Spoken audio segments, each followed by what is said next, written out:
Okay, starting out now, we have the Week 4 recap. This week began with a matchup between the Cincinnati Bengals and undefeated Miami Dolphins. Unfortunately, the result of the game did take a backseat, though, because of the injury of Tua Tagovailoa, one of the most gruesome injuries that I personally have seen to date. They say it's only a concussion right now.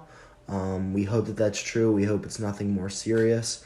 But yeah, very scary thing to see on the field.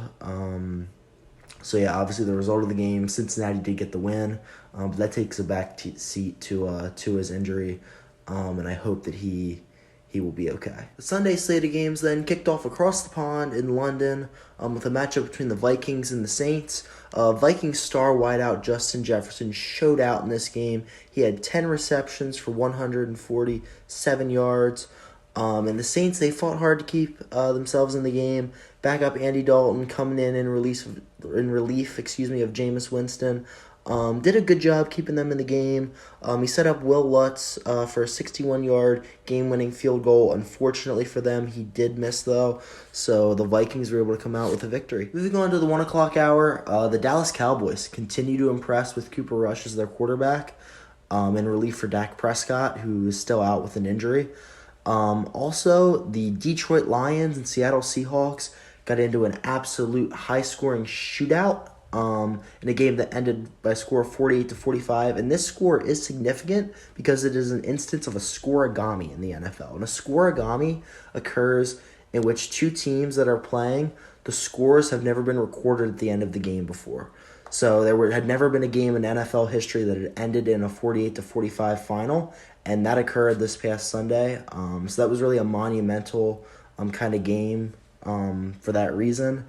And Detroit, they've been able to put up some points, but unfortunately for them, they've just been on the wrong side of it. The 4 o'clock hour also provided some good action. The Green Bay Packers traveled to Gillette Stadium to take on the Patriots. And though the Green Bay Packers did end up winning in overtime, Patriots did put up a good fight. Longtime journeyman backup Brian Hoyer did start the game for them. Unfortunately, he was injured, so rookie Bailey Zappi came in, and he really kept the Patriots in the game. So you got to give him credit. And the Kansas City Chiefs on Sunday night, it was a Super Bowl rematch between them and the Tampa Bay Bucks. And Kansas City was able to get the better of them behind the stellar play of Patrick Mahomes. The week ended then with a Monday night matchup between two NFC West foes, those being the San Francisco 49ers and Los Angeles Rams. The 49ers continued their recent domination, really, against the Rams. And Deebo Samuel, their star wide receiver / running back / seemingly everything at this point, really propelled them to that. He had 6 catches for 115 yards, as well as a receiving and a rushing touchdown.